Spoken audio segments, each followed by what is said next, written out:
Hello, everybody. Welcome to our monthly podcast. I am Daryl Missy, the Director of Children's Division.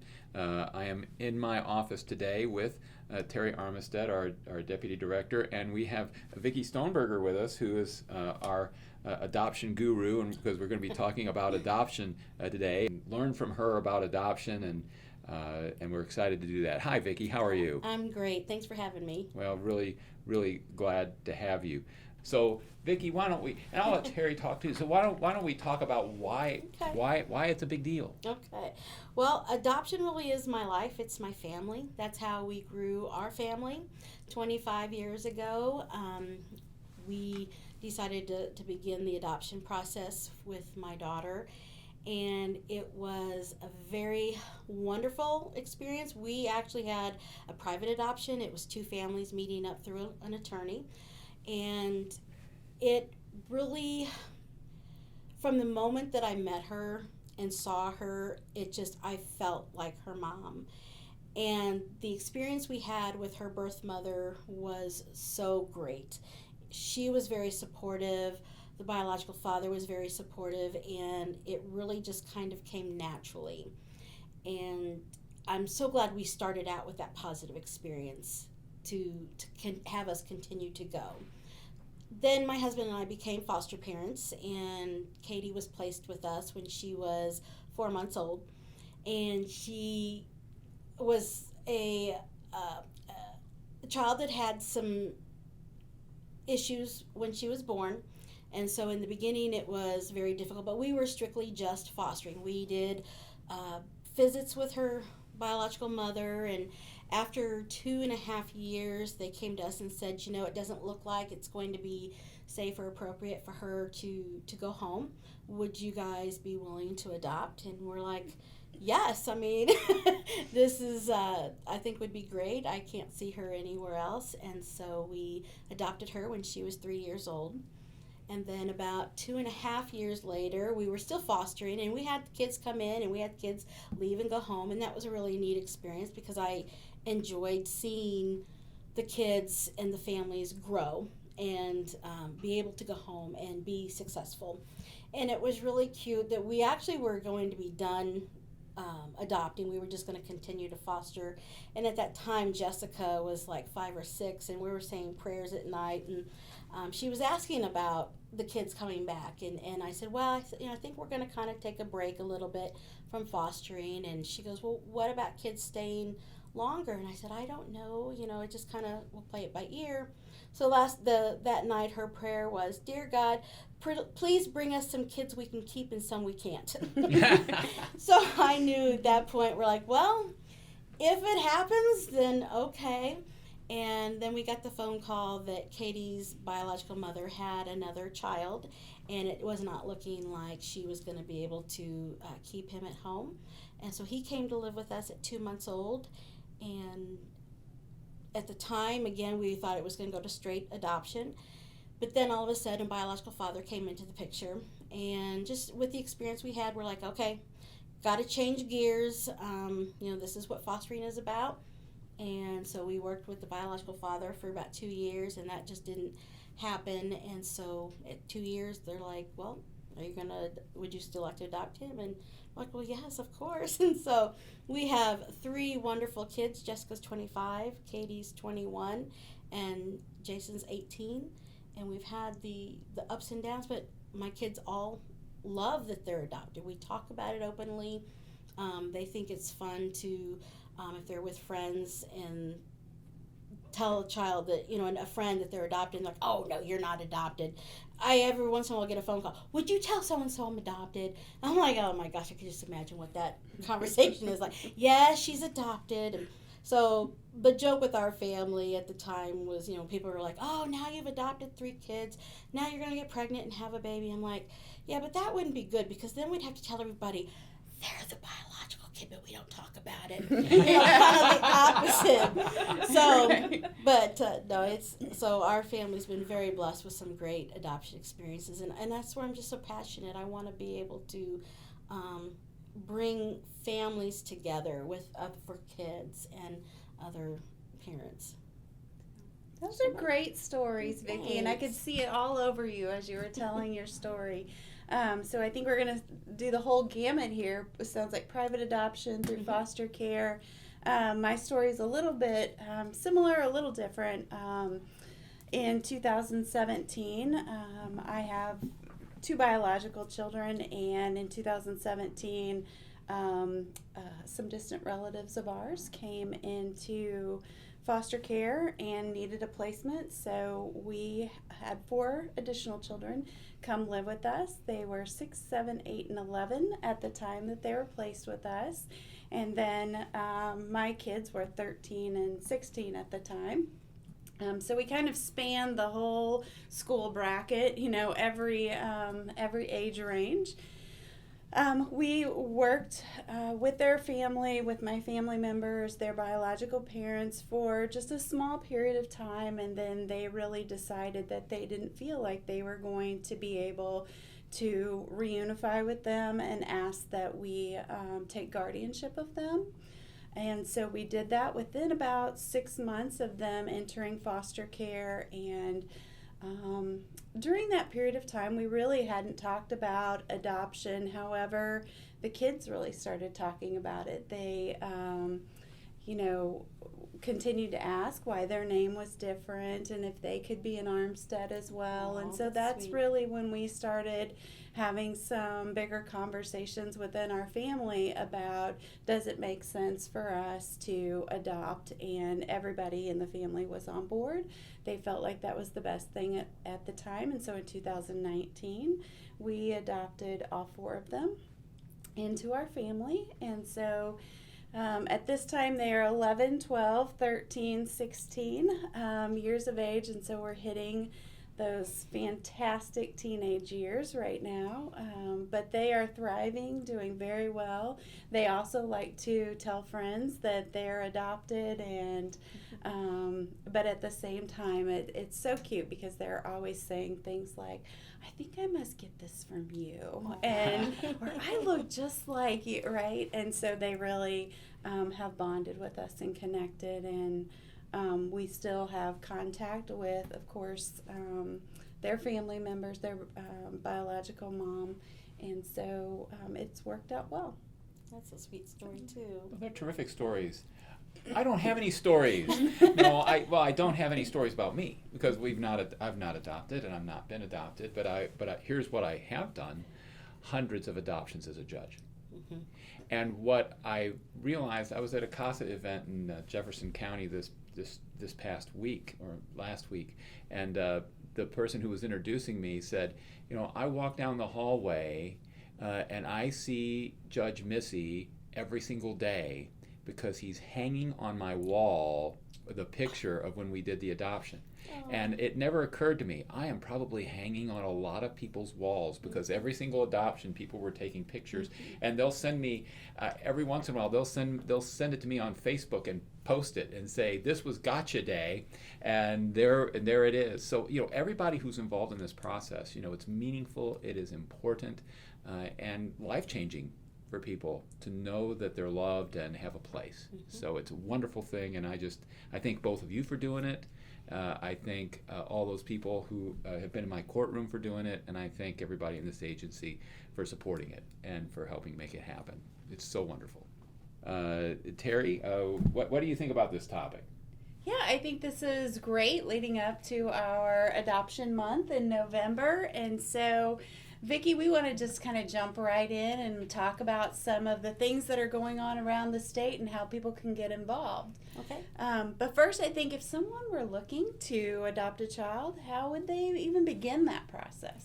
Well, just to kind of start out, it really sometimes takes people several months or sometimes several years to really have that process going because it takes a lot to think about. How are you going to bring your family together? And there's a couple things that you want to think about first because there's several different types of adoptions. There's adoption through the foster care system, which we do all the time. We have adoption of an infant or a very young child, and that's usually done through a private agency. And then there's international adoption, where you can adopt from another country, or even adoption between two families being coordinated by an attorney. So you might want to start there to kind of think about what type of adoption do I want to do. And then you're going to want to start kind of gathering as much information as you can to maybe decide what type of child would best fit in your home, or what kind of best child you can parent. So like starting out with what age, do I want to adopt a child under the age of 7 so you don't have to deal with potty training? Do you want to adopt a teenager because they never outgrow the need for a family? Or do I want to adopt an infant because you've pretty much slept through life so far, or had enough sleep and you don't need any more? And then you also want to consider a sibling group. And this is an amazing way to grow your family through adoption. It's kind of like having twins or triplets without the hectic midnight feedings or having to pay thousands of dollars in diapers.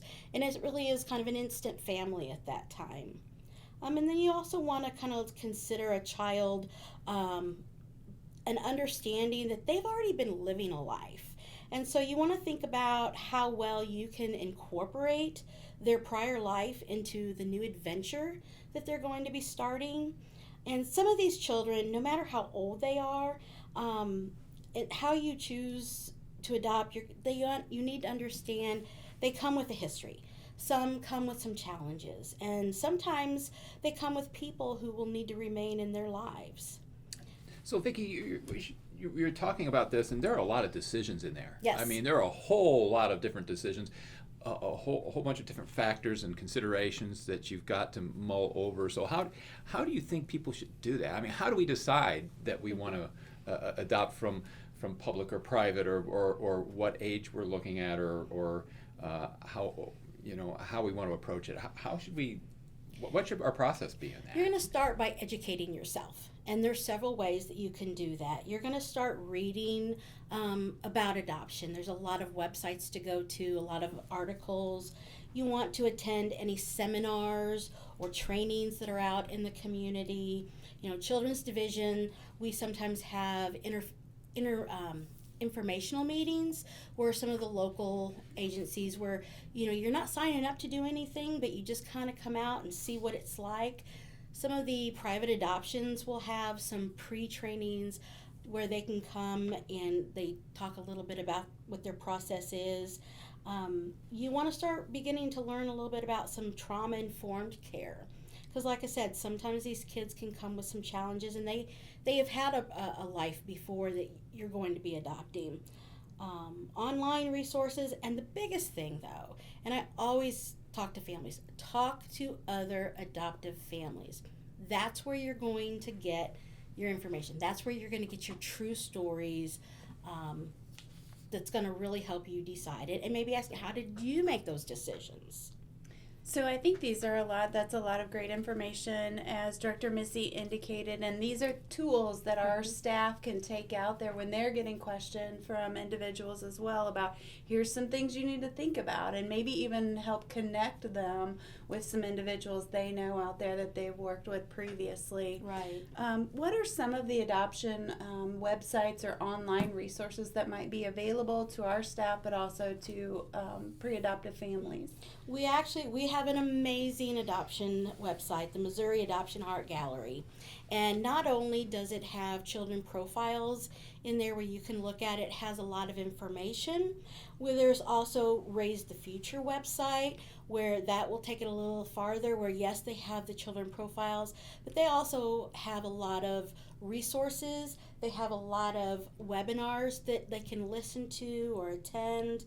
And then there's also the Adopt US Kids.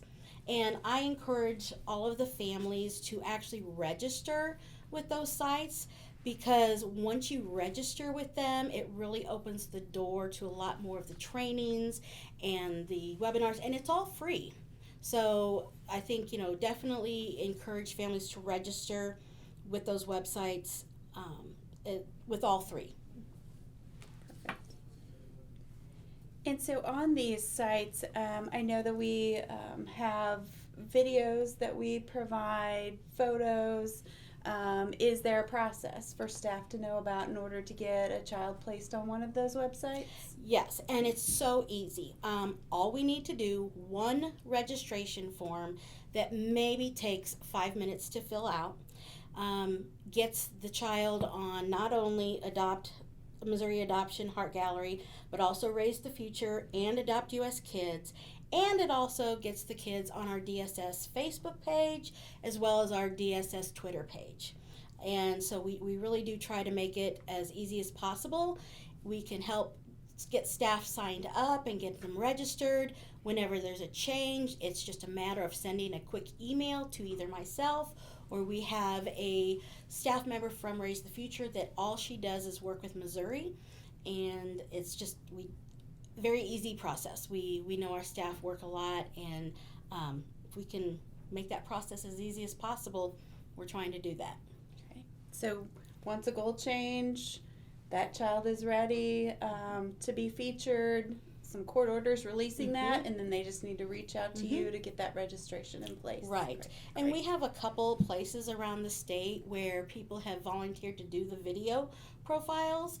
St. Louis has a great one that we can hook up, and they're willing to do video profiles for anyone in the state of Missouri. They just ask that you come towards the St. Louis area.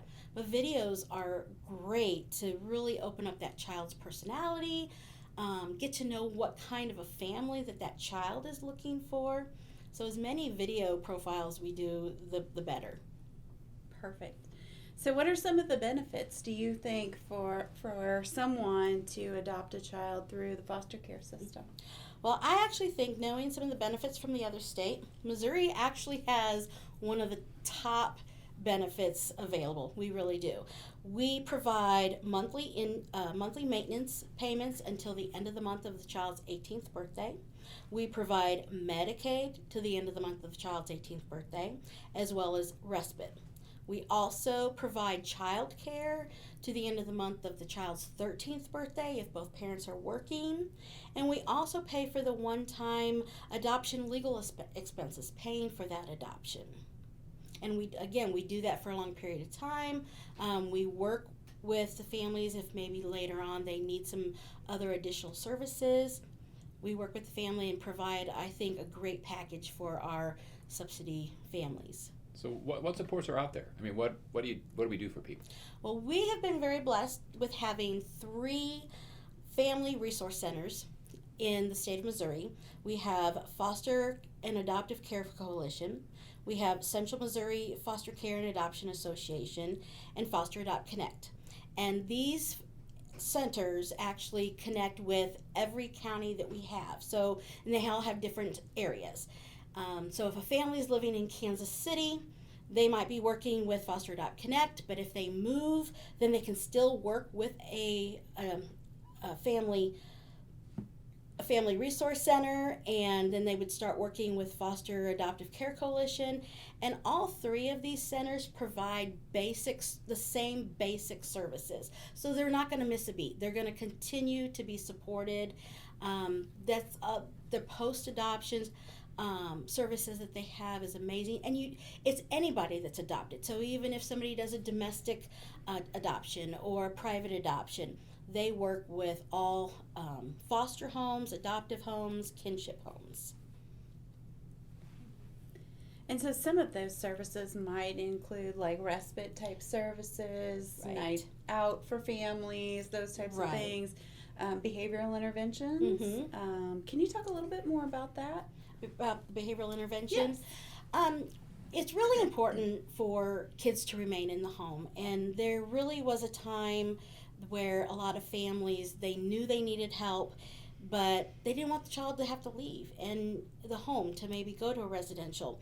And a lot of times the kids were maybe in and out of residential, and they really didn't see progress. So it was coordinated with Children's Division to provide some services, intensive in-home services, where behavioral interventionists would come into the home and work not only with the child but with the family.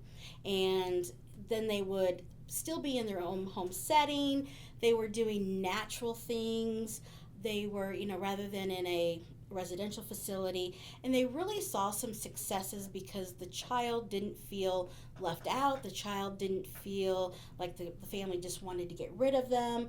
They saw a family that really wanted to help them. And I think that really helped. And just some of the services. It's based upon Bruce Perry. Thank you. And it really is been very successful because you're working with the family. It's not just the child's issue, it's a family issue. So those services are going to remain available to every Correct. family. So you adopt a child who's 4 now, and 10 years from now they're a different person. They're 14, right? So there are still going to be services available for Yes. people when we meet challenges in those spaces. Yes. What are some ways that people can support adoptive families if they themselves choose not to adopt? And that happens a lot where some families really want to help and they really like the idea of being able to help a child become a part of a family. And so some of the ways that they can help is maybe tutor a child in need, or maybe help provide respite care. Sometimes around the holidays, a lot of our foster families or adoptive families might have some large families, and Christmas time can be pretty stressful of how am I going to, get Christmas presents for all these kids. So we've had a lot of people do Christmas drives, or they've provided gift cards to some of the families. They've maybe a placement was just made, and they can come over with a home cooked dinner. There's a lot of things that happen when a child's placed in a home for the first time. Making a meal, donating items like laundry detergent, bedding, hygiene. School supplies is a big thing. So maybe make a backpack drive. So there's a lot of things that families can do, and sometimes it's just a matter of asking that adoptive family, what do you need? What can I help you with? Do you need help transporting? And so families could, if you choose not to adopt, you could connect yourself with one of our family resource centers to be Yes. able to provide some of those supports. They can then get directly to the families that are in need. Yes. Correct? All right. So November is Adoption Month. Yes, it right? is. So what are some ways that our folks can support that month? I mean, letting people know and raising awareness during Adoption Month. What are some of the things we can do? One of the things I love about our staff in general, it's not just a time of month. I think our staff has always been so generous throughout the year to some of our families, but especially during Adoption Month. Sharing some positive stories with the families, connecting adoptive families to other adoptive families. If they are working with a family that's maybe waiting for a child to be placed with them, just giving them some positive affirmations of, you're doing great, this is really what we need, a child's going to be really lucky to have you. And the other thing is directing the families or individuals to these websites. Especially in the beginning, sometimes they will have special trainings during this month. We have with Children's Division staff that are always creating adoption t-shirts, and November is a great time to start wearing those t-shirts around because people will come up to you and ask you, what's that mean or something, and it's just a really great leeway into conversations that you can have with people out in the public. Just sending encouragement to some of the adoptive families that might be struggling a little bit, and just really helping raise awareness. This year we are celebrating our 5th annual Shine a Light for Adoption event on November 13th. And this is really just a time where we get our faith-based partners involved, churches, to where they can have an event. They've done like candlelight vigils. They've done where they just get together and pray, or they'll get together and bring some adoptive families in to talk about their experience. And it really is the goal is just to have a variety of people around the state of Missouri doing an event, and just knowing that there's other people out there thinking about adoption. And some people are like, well, maybe they don't want to go to an event, so we kind of created on the second year taking, going to your porch, turning on the light at 6:30, taking a selfie, posting it on Facebook, and using the hashtag, Adopt Mo Kids or National Adoption Month or Shine a Light. And so it's just your way of supporting adoption. And then we have on November 10th, for our staff, just wear purple. Or wear an adoption T-shirt. And again, take a picture and send it to the communications department so we can post it on social media. Okay, so turn on those porch lights, Mm-hmm. wear purple, get out there and talk to people about adopting their Definitely. kids. Yep, perfect. Because the need is great. Like, The Vicki, need is very great. I mean, do we have any idea how many kids we've got waiting for adoption in our agency? We have about 1,500.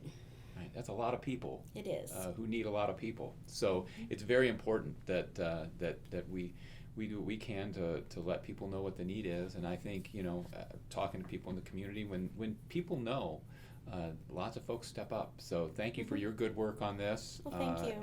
And to everybody who's out there, thank you for all of your advocacy for this and the amount that you talk about these things. I know you do.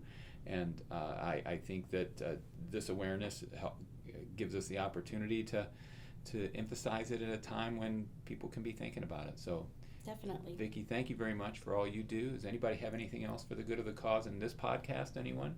Well, Terry, I'm sure you and I are not the only staff that ever adopted from our Right. agency. I've actually know a lot, so we would love to hear other people's stories, especially during National Adoption Month.